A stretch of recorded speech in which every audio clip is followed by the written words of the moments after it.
for a second year in the row in the semifinals, goes to all 5 games, but if you follow that script, it's a reverse sweep and SKT take it down. KT on the blue side have been staunchly banning Cassio, Lucian, X. Been largely support picks, but also junglers as well.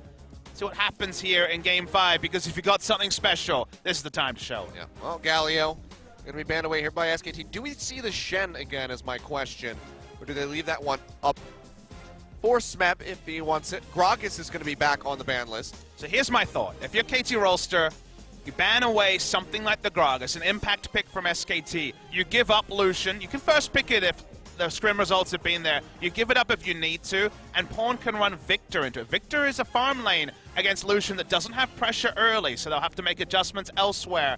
But Pawn is a very experienced Victor player, so if so far cemented that their draft will be different, you can just ban Lucian, but it feels like Corki has been the ultimate answer for SKT.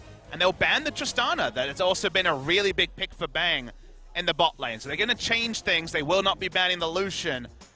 Maybe the Victor will be the answer. Yeah, I mean, he's been playing this in just about every single game. Yeah, every single game this series so far. Bang has been relying on that Tristana. So something like the Lucian is still available, as is the Elise at the moment. Final ban here for SKT as the clock runs down. Expecting to see the Zac, but perhaps they leave it up, and they actually will, as the LeBlanc is going to be banned again. See, LeBlanc can lane against Lucian quite well, so they're taking that away, not allowing it to come in. So the mid lane, once again, you'd have to think advantage Faker when it comes to pressure picks, especially unless Pawn is cooking up something special like the Gangplank from Game 2. It's going to go back to the Zac, so that's going to be a win from KT's side if it works out. But SKT have a lot of champions available. Caitlyn is available with Tristana and Kalista off the board. We'll see where Bang wants to go with AD carry. Xayah's another one. Could be the Lovers bot lane. Quietly, Bang is 5-0 on Xayah, but hasn't prioritized it recently. Yeah, but it looks like we might get it. They do show the hover. We already saw how well Wolf was playing with the Rakan, so they'll just go ahead and lock it up. And it loses to Tristana and Kalista pretty commonly, so they go for the Xayah in this scenario. I like to see it again. It's been a long time since he's played Xayah, even if it was undefeated. Didn't play it in the losing streaks. Hasn't actually played it since before then, so long time since the Xayah's come in. As KT says, well, all right, I'm not going to play 5 games of Thresh, apparently, is the thought process here for Mata. His Thunder Cow, the surprise double lift famously in the RNG versus TSM series last year. Probably won't be the Thunderlords, but the Alistar, that part will come through. Yeah, goes ahead, snatches that one up here for himself. Now do we see the ADC duo for that bottom lane? You'd expect to see it come out before they go ahead and get the bans in, but maybe it's just the Lucian takeaway for the mid lane. Lucian wins a lot of common mid lane matchups, and you never really want to give it to Faker. So it seems like it will be the takeaway here. No, they're just going to offer it up as tribute, almost saying, hey, we didn't draft this, and go for the Shen that was pretty permanently banned for SKT early. So perhaps they have something planned to run into that Lucian. Maybe it is the Victor like you were talking about, Papa Smith here. Maybe they've cooked up something else. Only time will tell as we get the final pick here for SKT with Shen locked down here for Smeb. This would be around with a Kled for Antara. Be a bit of a strange choice. Kled obviously has a pretty free lane against Shen, but he can't kill Shen. Shen itemizes really well into Kled, so they're not going to go there. And with Lucian available, SKT say no to the Lucian. They could ban it away. Lucian is a winning lane into the Corki as well. If you ban something like Lucian Victor here, and KT will be forced into some awkward spots. And yeah, they do respect the potential for Pawn to play the Lucian against the Corki. All right, do take that one off the board. And maybe can focus out one of the remaining ADCs if they want to try to cripple depth a little bit. Caitlyn is still on the board. Problem with the Alistar is that without the Kalista to make him the god of initiation, without Caitlyn to just win every 2v2, he's pretty weak in early laning phase, short of a gimmicky gank coming through from the Zac. So what they pair with the Alistar is kind of up in the air for the side of KT Rolster. I guess it could be the Ashe that they've moved away from so many times, but then we'd wonder if there'd be damage concerns.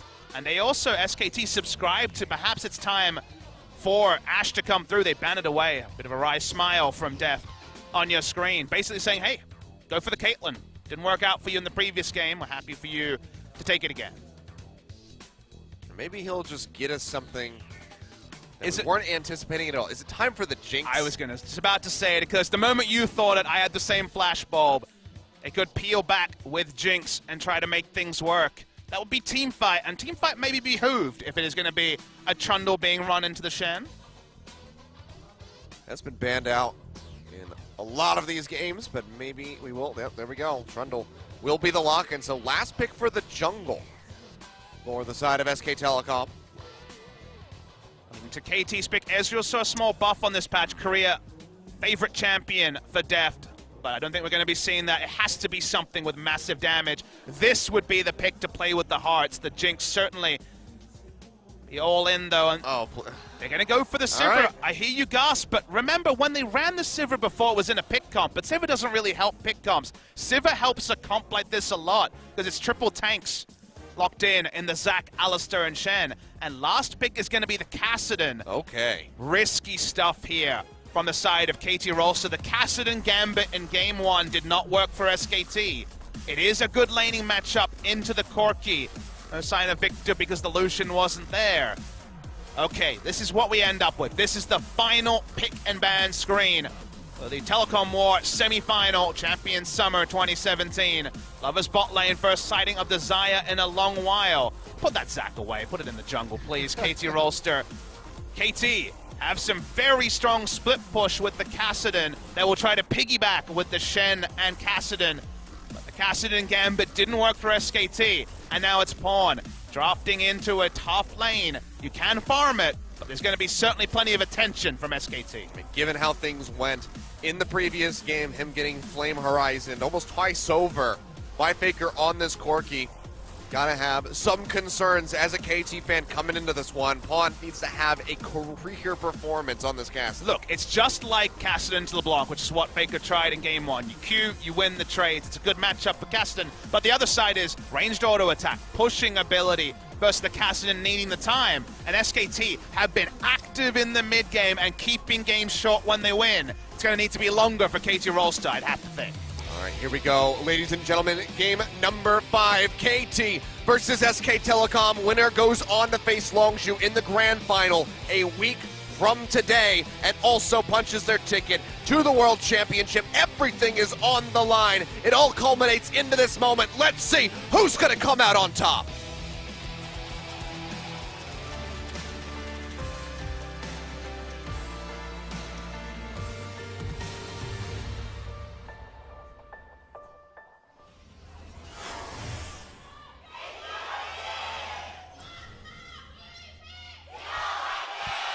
KT fans louder than ever, but SK Telecom still has them beat in the audience. They're not worried about that. They're worried about beating them here on the Rift. Last chance to do so until perhaps the World's Qualifier. Mod is using SKT Alistar against Wolf. Oh, we saw the SKT Renekton in the last game as well. A little bit of mind games there. I think that drew me to Korean League of Legends when I started my fandom was their appreciation of the history. These orgs go beyond League of Legends, all the way back to the StarCraft days. And this rivalry goes back so many years. The match I'm talking about that so many people were seeing highlights of, how many of the 100,000 people watching on Twitch now were there 4 years ago to watch Faker and Ryu battle? Faker and Score are still there 4 years later, battling. Score in a new position, no longer the immortal Score of the AD carry position, now a jungler, one of the best in the world. Faker, he didn't need to move. He still is the immovable god of the mid lane. The history between these teams is so rich, but so often it is red. SKT the victor, KT Rolster suffering. Speaking of SKT, going for an invade on the blue here. Not spotted out. Smab will get some information now. Yep, gonna be walking in as Tara says hello. A nice little smack with the club.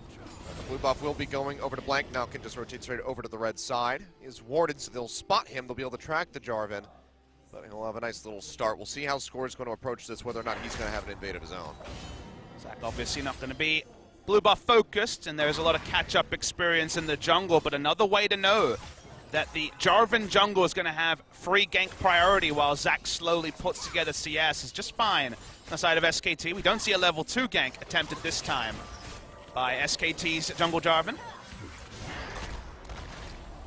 Utara pushing forward, really chunking out. Smeb had that level too early. Yeah, one creep shot, couldn't put down the dodge field and dodge out 3 of those autos. Takes us to use the potion in this case, and Blank's actually invading onto the flag and drag in. He's just going to get the pump up. As Smite comes through there from Score, trying to stay alive. Will go dangerously low, but with Pawn in the vicinity, they're not going to be able to pop that passive, but still threatening to force the Zac out of the jungle very early. Good aggression to see from Blank. F was able to push in the lane as Sivir, so got a deep ward into the blue buff. Was spotted probably on his route though, so they do know the blue buff is not the camp currently being started by Jarvan, who Blank's doing his best job to remove camps from the enemy and stop there being free farm for Score, who already has shown in his 3 games of Zac that he's not interested in going for the early game. The snowballed Peanuts game on Zac between these 2 teams a few weeks ago. Peanuts subbed out after game 2.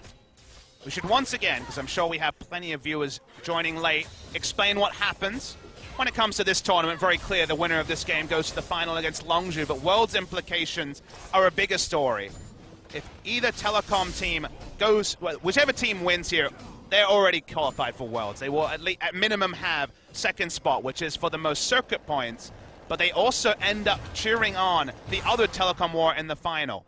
If KT lose this match, they will want SKT to beat Longzhu, because then they will go through on circuit points. As Marta's mid lane won't find anything. So basically Longzhu losing means that both these teams will go to Worlds, guaranteed. No qualifier necessary. Yep, which means that Longzhu would have to re-battle their way through the World Qualifier later. It's already been booked. The likes of the Afrika Freaks and MVP. And the first rounds have already been booked. And first Samsung. best of 5 to start it off will be Afrika versus MVP. 2 days later, it will be the winner versus Samsung, and then we will soon find out. We'll be at the top of that gauntlet. Didn't help out KT Rolster last year. They went on to lose to Samsung and famously not make it to Worlds. Then one of the first times that Samsung had beaten KT in forever. There was that massive game streak that you mentioned, Achilles. 18-0 or something like that, maybe 21. I think it might have hit at one point. I forget exactly how high it went, how high it was. It was basically every game between those 2 teams from the start of spring 2015 to postseason 2016 summer. So a lot of games in a row. It was at least 17. But like you say, I forget the exact number. Predictably mid lane. One getting pushed in. The shift of more magic damage onto the Corki autos makes him potent against basically every laner except Kassadin, who actually prefers it this way. More value out of the Q-Max with Deathfire Touch, giving him a little bit of lane presence. He's teleporting back in at the same time as the gank comes in. He's only level 3 though. Faker doesn't really have any mana, has to flash away. Will actually get out with his life. 1 extra point, 1 extra camp there, and that could have been a successful gank to the side of Score. Level 3, the first level Elastic Slingshot, is pretty short range, so that's something that Blank has done. It's why Blank has a 2-level advantage. But Blank shutting down the free camps for Score stopped there being realistic kill pressure from Score. Well, we know that the Zac is one of Blank's favorite heroes in the game. So he knows the ins and outs. He knows how to punish it well. So these invades have been working out in favor of SK Telecom so far. Notable that Score was never going to be using SKT Zac, of course. He is the pride of KT Rolster, been there since the start. Wouldn't dare be caught with that. Nope. As Wolf misses the knock-up, Bang is firing back a pretty decent amount of damage there. On to the likes of Mata. That Boomerang Blade also is pretty deadly, so Bang is going to have to play this one out a bit more carefully. Just has the door and the shield and the heal, but would rather hold on to that for a while. First time we're seeing this matchup in Korea, the Sivir against the Xayah. If it didn't work out earlier, but as I mentioned, it was in a pick comp, and Sivir in a pick comp doesn't have the same value as helping Shen. Close distance with move speed, the more tanks the better when you're running Sivir. Well, actually, it was the cornerstone of many 2015 comps in the last Maokai meta. Trade's getting better, pawns hit level 6 without dying, so suddenly Kassadin is able to take trades, if not get a push advantage against the Corki, but all this at the cost of Blank getting the free invade. Yeah. This is yet again Figure going over for the Sheen immediately, not for the Hex Drinker. We'll see if that's going to be his next item from him. He just wants to go ahead and dump all of his gold straight into the Trinity Force. Now though, Utara just going to go ahead and proxy the wave. And he has that Tiamat, so clean these up very swiftly. Smeb would love an answering Tiamat, but after he lost those early trades, felt pressured enough to go Ninja Tabi into the extra bit of HP. Long way away from having any counter push, and that will allow Trundle to go for a merry journey. Joining in the group. Yeah, they're joining in on the... He doesn't have smite. He's just going to chomp it away. Oh, this is just bullying at this point. It's a team-wide plan to slow down Scores leveling, and a successful one, like you mentioned, Achilles. Scores mentality a bit more reliable than someone like Smeb, and especially like Pawn. So when it comes to people being held down, perhaps KT will have to accept that Pawn is at least in the conversation still. 10 CS behind Corki. Rough stuff here for Score. We'll see if he's able to bounce back. Looking for a gank. Control ward in the brush. Only level 5. Another gank where perhaps it would have been successful if he was 6. Walks up and is tagged by the Q from the Rakan. Still don't know whether or not it was Mata. The slingshot coming through. Very nicely done there on the Featherstorm. Bang will be able to jump away. And Wolf has 800 dashes, so they won't be thinking too much will come out of the Q. Back away. Score doesn't find level 6 still, being heavily delayed on that. Level 7 now for Blank. Yeah. Well, Flake is opening himself up for a auto-attack Riftwalk trade that he knows will lead to an instant kill from the level 7 Jarvan, but not taking the bait so far is Kassadin. Well, I'm just looking to play safe, so going to be the measured approach, and will work out as far as elongating his lifespan. In the meantime, Mata pushing forward, trying to get some damage down, but the kite ability here of this Xayah and this Rakan is just a bit too much. Heal was burned by Bang, however.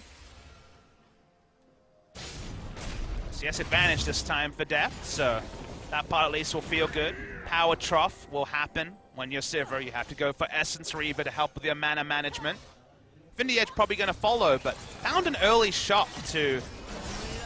Oh, looking for the jump in. They get the pop-up, and Blank comes over the wall. First blood. This goes right over to Bang in an instant.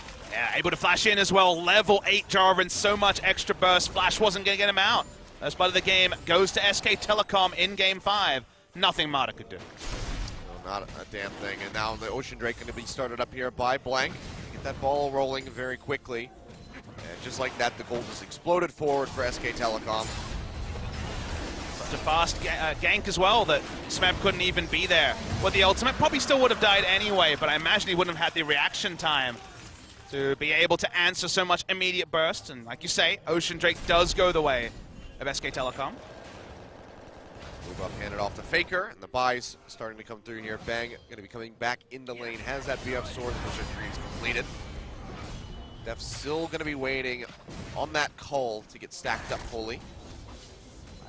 Even Infinity Edge could just pile on attack damage and then turn it into Essence Reaver. That's not an uncommon thing to do, but imagine he's still going for the 2-item spike that the colors intended to bridge, getting that immediate gold race. And he got it early enough that he was able to stack it probably in the first 15 minutes. He went for the Essence Reaver in game number 3, so maybe he wants to revisit that, but Infinity Edge would be a different path here for him, as Faker is very far forward. Slingshot getting ready to come through. Tries to get the Valkyrie off, but he'll get locked down and he'll get taken out as Pawn comes up with the kill. So a bit too far forward there by Faker. Doesn't use the flash, so a bit greedy on him to try to Valk. Doesn't use the flash, doesn't use the heal. The 1 second indicator is there. Faker could have used Tors, perhaps thought with answering summoners available to KT that he'd be dead anyway. KT will certainly accept it being just a 2-kill game and 1 each. Kill credit going over to the side of Pawn is ideal. And look at Blank doing the team thing, pulling the minions so that it ensures that Faker gets a decent chance to pick them all up. We'll be coming in a second. We're just going to take a quick little hop over into that Raptor pit where he is completely spotted out. SKT been maintaining a vision around this bottom side of the jungle quite well. And, yep, Faker will go ahead and be able to pick up the majority of this wave. 11-minute Rod of Ages comes through for the side of Pawn, so definitely ahead in terms of timers. Faker continues to disregard items like Hex Drinker. Goes straight for the Sorcerer's Shoes, looking for a gank of his own, I guess, rather than sustaining through what at times can be some hard trades to deal with. Just Faker things. I mean, this lane does suck at this point. Because Pawn hasn't been set behind, you basically throw a Q out and not really much for Faker to do. Well, he's at least farming it up into 20 CS, but that's to be expected given the melee aspect of the Kassadin. The Null Sphere is only going to do so much, but go ahead and see, I believe, the third straight blue buff to be taken away by SK Telecom. Oh, slight miscalculation. 1 HP, there you go, Faker. Gets it in the end. It's been lane presence from Pawn, but no blue buffs, like you say, so has to be a bit more judicious, and that means there's been no ability to close the CS gap. You can actually go pretty competitive if you're picking up blue buffs off spawn as the Kassadin. Not to be in this game. Still, doesn't feel like SKT are going to roll KT like they were able to in Game 3 and Game 4. Faker starting up the Rift Herald here. Alone. Yeah. Jarvan's not interested. Blake's going back to base. Maybe some miscommunication. Faker's like, all right, screw it. 2 shops come in from Sivir before he's able to finish off the first item and the cull completion. Interesting in Ninja Tabi. One of the early claims. Flat attack damage does give the Ricochet and Boomerang Blade enough AD to be able to clear out waves. Respecting the Xayah all-in and I guess the Corki damage to some extent, Jarvan and Trundle on the physical side of things. I think they know scores here. It's a very aggressive push forward here as they get the pop-up in on to score. Pulverize comes down, but the passive will still get popped out. Blake over the wall, finds the Cataclysm, and Pawn has to flash to safety. TP to try to delay here. Smeb looks to come through, or rather it was Pawn's here. Let's go get out! He Blake, does! A couple more shots coming through, could take him down. Mata with a headbutt, not going to be able to get the kill, but Score does live in the end. He had the passive proc up, and he also specifically had the Courage of the Colossus up, so lives after all of that. It wasn't Smeb's teleport, that was down. Stand United already gone through, but they keep Zac alive, and that could have been a kill to really be the icing on the cake for the early game for SKT. Yeah, nicely done there by Pawn at first. I thought that it was Smeb trying to join in, but it would have been a pretty fruitless attempt given that Riptara can just block that with a pillar very instantly. So good reaction by Pawn there, getting himself out to safety and then worrying about the safety of his teammate. Does the team thing to Spawn, the Courage proc at the perfect time as well, just gets out. Does Score, he'll die another day potentially. I hope we're not starting up James Bond references It's again. not the time or place, because Game 5, everything on the line. It's a slip of the tongue from me, but no death to pile things on for the side of SKT. KT having a better laning phase with the Sivir, more reason to run the Sivir with their high tank comp. The only bad news story is the top lane, where Ontaro's had his way. He's proxied, but the proxy has only really led to blue buff steals and 14 CS. Crucially, it hasn't led to a pre-10-minute turret. Smeb keeping his turret up 15 minutes is no guarantee against the Trundle, but he's been able to do it thus far. 1,000 gold separating at the moment here, 15.5 minutes in. Probably the closest game that we've had so far in this series. 20-minute mark has been where things get explosive, so still is a chance that that happens. But for now, it's going to be neither team with any real advantages, no turrets having gone down, and just the Ocean Drake here for SK Telecom. It's going to be kept very close, very tight-knit. Another dragon spawning in 10 seconds. SK Telecom might just be looking to add that onto their list of things to do. They at least have some insurance for an Elder Drake. A little bit of a surprise to see Ontara go Ravenous Hydra. Used to be very common on Trundle, but because he has to straddle the line with double teleport users and Pawn coming in with a very early Rod of Ages, being able to go for an incremental power build, he's very, very squishy and can be taken out. And if they ever have kill pressure on Kassadin in side lane against a Trundle, KT will have complete run of the map with 2 teleports and the Stand United as well.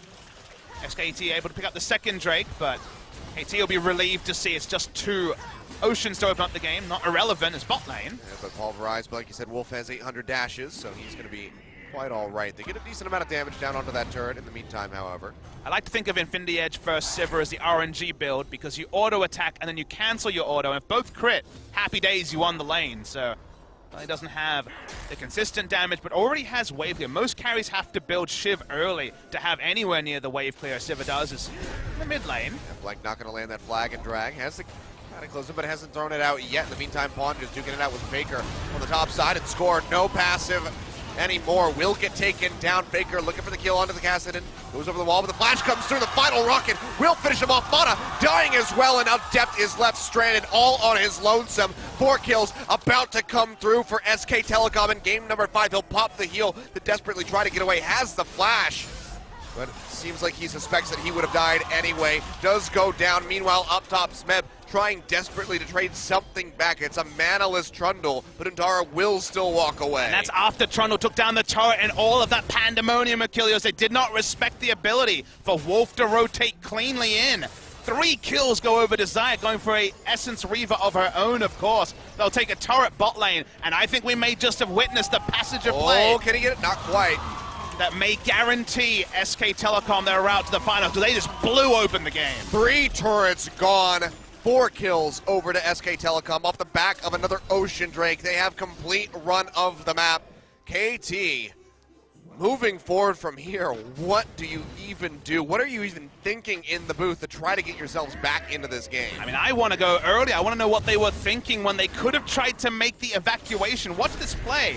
Is okay, there's going to be the first run from Rakan. That's guaranteed. Why is Score playing around? He has flash up. I'm not sure about his other cooldowns, but he could have gotten out. The end of this passage of play is just going to be a complete cleanup. KT thought they were stronger than they were against Essence Reaver Xayah, but Xayah has the Rakan. She's been able to already put together the Essence Reaver. Everyone is cleaned up on the side of KT. And while Smeb doesn't get solo killed on the top side, he does have his turret taken down. So the gold lead balloons in an instant. And SK Telecom, suddenly the map is completely theirs. Yep, and they are further demonstrating that by taking out the Rift Herald. Tara, all on his lonesome, will be joined by Faker. And you can see even against that Alistar Faker, those auto attacks, they're doing so much damage. Bang will just go ahead, solo down that Rift Herald, pick up the buff, and he can use that to push pretty much anywhere on the map. Likely going to be the top or the mid side. So they can try to open things up a little bit more, make that Baron even safer.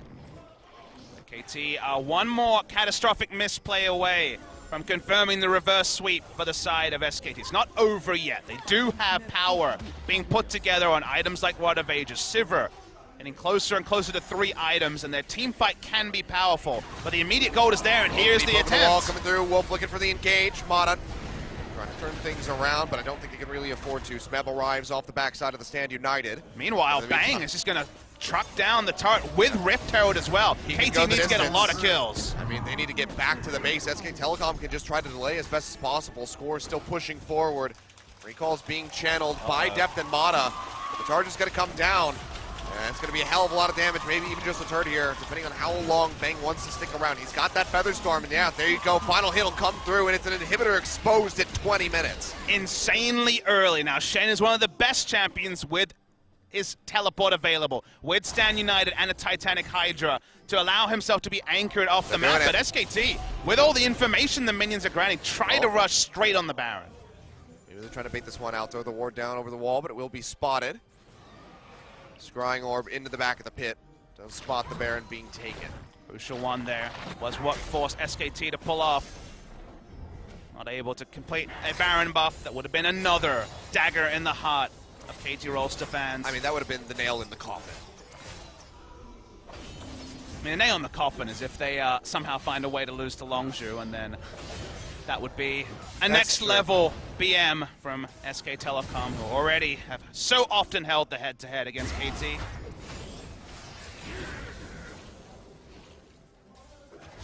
We're back to picking up farm. Alistar the only one right now who can try to put down the wards around this Baron.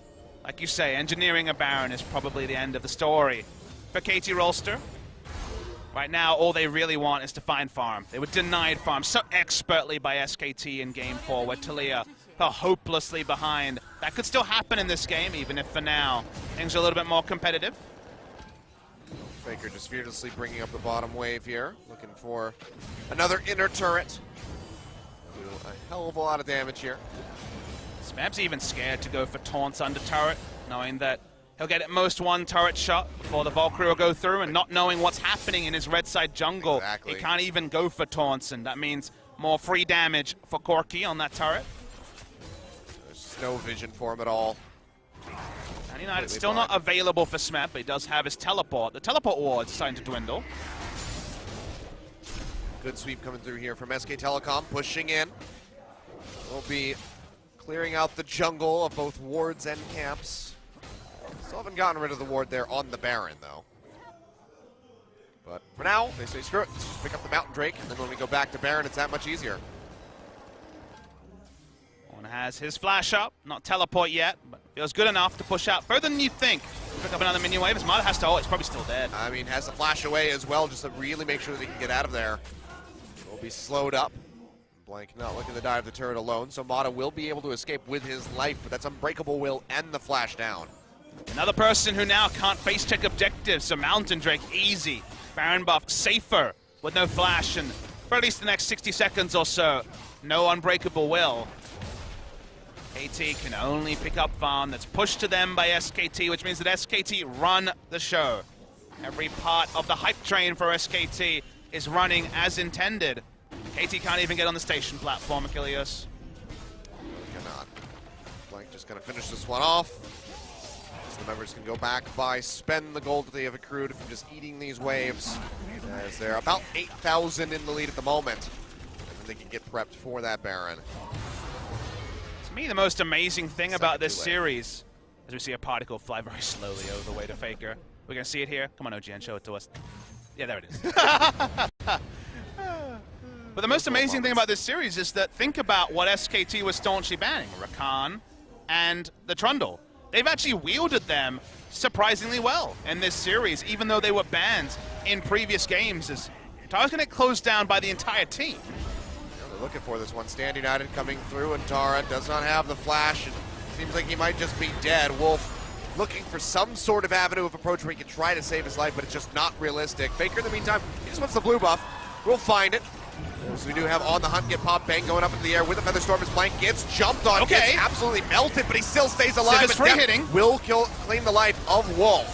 Now the flashing coming through, trying to keep them alive. Pulverize in onto Faker, he goes low. Deft draws him back, but doesn't have the damage to keep himself in the fight. Deft comes up with another one. Blank will be sent limping back, but KT now, after coming up with 4 kills, will be looking to take this Baron. You let Infinity Edge Deft free hit, this is what happens, but still, it's going to be difficult for KT to guarantee that someone needs to deal with Blank. Doesn't have flash, but he has a blast cone. With a will, there's a way, and Mata doesn't have the health bar to really stop him. Still looking for a TP now coming through as Intara has respawned down to about 2,800. He's going to get headbutted away. Mana takes the blast cone into the for pit. Blank. They do not have it. Blank finds 1 kill, but that's going to be the spine coming through from Score to go ahead and pick up the Baron. But can they make it out with any of the buffs? Deft so very low, no flash, no mana, will be beaten down by Untara. Now it's just 3 members making their way back into the base. Seems like they will be safe, will be able to hold on to these Baron buffs. So KT get a second lease on life, but they need to make the most of this if they want to get themselves back into the game. I mean, things went way better than expected for KT Rolster. Infinity Edge Sivir was able to free hit, was full mana, so was actually able to pump out the most damage. The Ricochet started critting, the damage started to register, and Def ripped through the fairly squishy members of SKT as things stood. They didn't have Untara there to pile up the damage onto Untara. He's completely alone, taken down by multiple members. You think, okay, Trundle's dead, not the biggest deal. They'll be able to get some Baron vision from this, never mind. Mata is on one end of the fight, and Faker is overextending, trying to take a blue buff of all things. This is against Shen. Smeb also on this initiation works a treat. Very nice use of the stretching strike. And at the end of the day, Deft cannot be allowed to free hit. When the critical strikes register, they're not super tanks, are SKT. The team fight turns around, and KT have a new lease on life for the first time in 3 games. They still need a lot more than this. We'll see how much they can get done with this Baron buff. So far, it's only been the 1 turret that they've been able to take, so there's still a lot of standing gold on the map. But Achilles, consider the fact that the objective that SKT can't take anymore with all their map control is Baron. Baron is off the map, and for KT to have that buff and deny the gold, and what should have been basically a free Baron from SKT, that's big enough, even if they can't get a huge Baron buff power play. So I'll have to be careful, though. You see how much damage is still coming out of the members of SKT here. I want you to notice that Deft bought an entire rapid-fire cannon from a single fire. Pretty good to me. Blank looking for the knock up there on the pawn. Still pretty elusive with the Cassidon. Oh, actually gets the stun. Yeah, Def gonna go low, has that Stand United coming through to try to keep him alive, but it's not gonna be enough. Faker comes up with the kill, Cataclysm down, but they just have to jump right out of that one pawn. With a rip walk, takes himself out to safety. Mata falls, and just like that, KT get undone yet again. SK Telecom going to be pushing against the Baron empowered minions, but this should be a fairly easy task with the bottom lane gone. Death giveth, death taketh away. Got the free hits on the previous fight, and this one got baited into running straight at Bang and got caught by the Blade Core. The one ability he could not be called for. They will lose their inhibitor for free, KT Rolster, and they are one team fight away from losing the game. SKT not looking to overstay. They don't have too much time on these death timers. It's still only 28 minutes into the game, so they don't stick around for that second inhibitor. They will just go ahead and peel back. And the minion waves are in a very poor spot for SKT, so it is the controlled play to pull away in that spot. We're not going to get a replay just yet of the play from Deft. I understand what he was thinking. Xayah does not have an escape ability apart from the ultimate to reset aggro for a moment, rush straight at her, kill her. But in all of the pandemonium when people turned on, here is the replay. The first thought, fine, get Mata in there, kill the Xayah, but he gets hit by the Blade Core. He's not watching the flowers on the final, the petals, sorry, in the final game of a best of 5, an elimination best of 5, and he needed to have the spell shield on hand there. Didn't. Both of the bot lane duo are trained down, and that was an arrest in the momentum that KT Rolster was only just able to piece together. 10-5, things still tense. The audience is absolutely silent at the moment as they wait for the next piece of action to unfold. KT still nearly 9,000 gold down. Need a massive turnaround, another steal to try to get themselves into the game. Infernal Drake, first of this one, going to be spawning up in 12 seconds. But SK Telecom should have priority over that section of the map and should be able to take it, adding a 4th buff to their potential Elder Dragon later on. Recreating the scenario that led to KT's re-entrance into this game is going to be so difficult because they piled onto a Trundle. SKT weren't taking anything else across the map, and then SKT took a fight 4v5. They will not make a mistake that big again, as Score is trying to answer here. He's able to find it, but is that going to be enough? Bang goes up with the Featherstorm, pulls out the Blade Caller to try to keep himself alive. Is in the back line. He's firing away onto the front line members here of KT, and it's going to be Smet, but the first one to fall is going to be Wolf. A lot of field going away. Pawn has to jump out with the rip walk, try to keep himself alive, but in the meantime, Smet has gone down. And now just trying to be full retreat here for the side of KT, but it just does not seem likely. Score has fallen. 2 members already picked up. Mata going down as well. That's 3 dead. Deft and Pawn going to be the only 2 remaining ones to try to defend the base with an open inhibitor in the top lane. And another fight where Deft was free hitting, but that time Achilleos Untar was able to steal the stats out of the front line. There was no front line for the Sivir to fight around and eventually couldn't do the damage. And SKT, with the death timers around 20 seconds, they're going to see if they can end the game here or at least take a couple of turrets. See, they got the one super creep here pushing in. Blank going forward, looking for Deft as he tries to fire away to clear out the minions. Pawn having to retreat, jumps back. Spike goes forward. Can they trade out a kill? Yes, they can. Pawn comes up with that one. Now looking for a second as Untara goes low, but he's out of mana. Has the blue, but it's not regenerating fast enough. That pushing forward. He's all on his lonesome. Has the crit, takes down Bang, but he also dies. The 1-for-1 there is okay, I guess, at maximum. They're going to try to get more as there's mana coming in. It's actually Shen coming in, not the Kassadin on this teleport.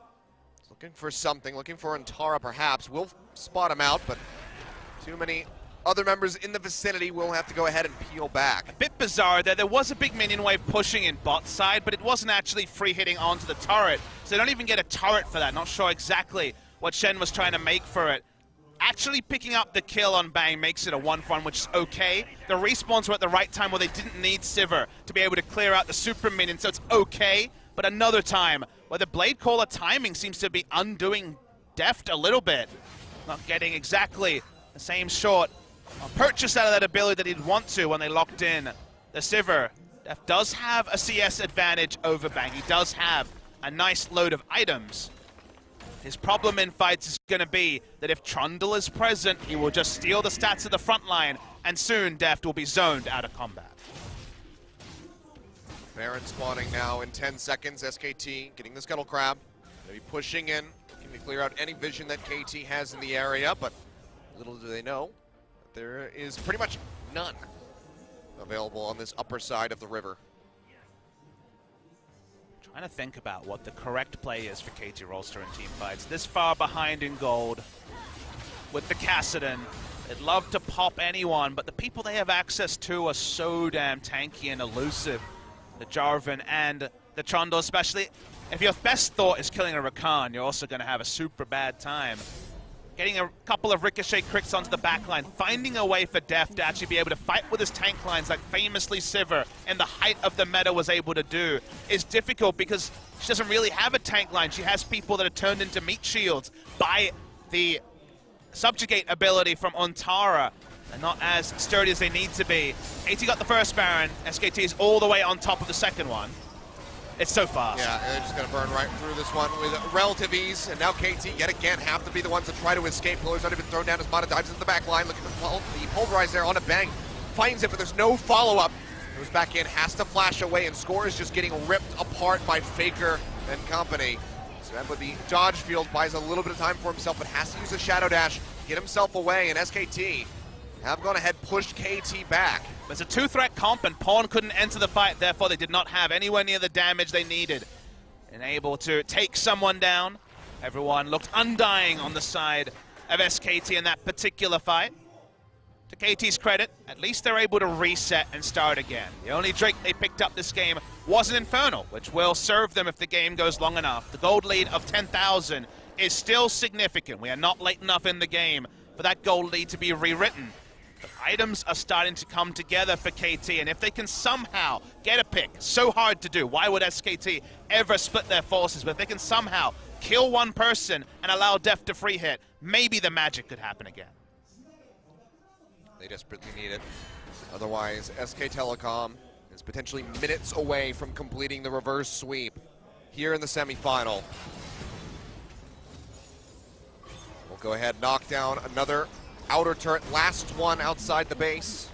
And now they're going to be looking for those inhibitors. Just one inhib turret remaining. The other two are naked, but have respawned, have not been taken, so there's no threat of super creeps at the moment. But look at the damage onto the turret. Faker is fearlessly pushing forward, takes that one down. They're looking in flanking positions, but they need to basically one-shot Faker. And it's going to be very, very difficult to do. They turn on to the Zac. Yeah. Flag and drag forward. Flank takes quite a bit of damage here. The crit's coming through from depth. Does chunk him down a bit. He's still going to be okay for the most part as he goes over. Double Ocean, remember, also. Yeah, plus the spite on the Krugs. Getting 22 health a second. Able to come back in. Blank is initiation and then largely there for the ability to reduce damage onto Faker. Juan is still sitting on the sidelines, looking for this flanking opportunity, but with Score going back to the fountain, going to be delayed that much further. KT, a couple more shots. One more, there you go. That's going to be it. Smeb goes in, looking for the play. Big knock-up coming through off the backside of the pulverize, bang into the back line. Does force out the Zonias from Pawn as he stays alive. Cataclysm thrown down by Blank, trying to cut off the rest of the members. And Bang finds the first kill, getting rid of Pawn, pops Score, back into the passive, and now is pushing forward, looking to heal up off of these Oozlings. Finds it as Untara, claims the life of Smeb. It's just Deft and Mana left alive, but they might not be lasting much longer. There you go. The Sivir all on her lonesome, but it doesn't even matter. There's nothing that Deft can do. SK Telecom in the semifinal. They're going on to play against Longzhu a week from today. It's the reverse sweep, bringing it back in. They win 3-2. SK Telecom jump on the gyrocopter with Faker on Corki. 3 games, 3 victories. They will go to the grand final and face Longzhu Gaming in a week. And oh, did they make it hard for themselves. Dropping game 1, dropping game 2, getting KT Rolster fans uncomfortably excited, Achilles. But the excitement, as so often is the case, has turned upside down. The frowns are now going to be there. You can see KT heads in their hands. Mada was not able to carry them over the line on the thresh this time. Everyone else has felt this pain before. KT Rolster came within a game of going to the grand final, of guaranteeing Worlds qualification today. They can at least rest easy, and then they are in a great spot to make it to Worlds. But I would have said the same thing a year ago, and they couldn't make it happen, Achilles, so that creeping doubt is going to